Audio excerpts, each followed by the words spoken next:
People will tell you this election is making them sick. In fact, a recent online poll found 52% of Americans are simply stressed out by it all. But as News Channel 13's Katie Spencer tells us, there's not a whole lot we can do about it except tune out.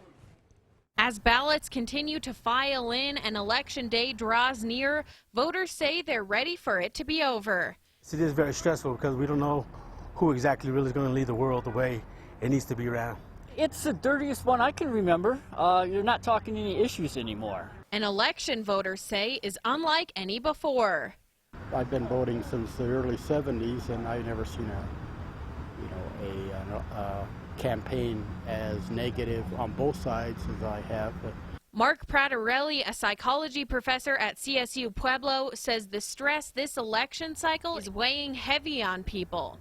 But this year it's worse. Not just because of the two personalities involved. Pratarelli says the inundation of ads and news on television as well as online is adding to the anxiety. It doesn't matter what kind of, sources they use for accessing content. They're all stressed. Professor Pratarelli says if you're being overwhelmed by what you're seeing on TV, online, on social media, the best option is to just shut it off.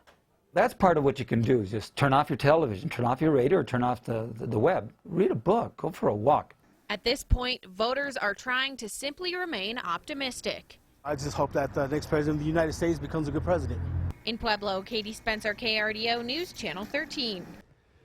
Now, the online poll about election-related stress isn't confined to a certain demographic, but Hispanics are most likely to say the election is a very or somewhat significant source of stress at 56%, followed by whites and Native Americans at 52%.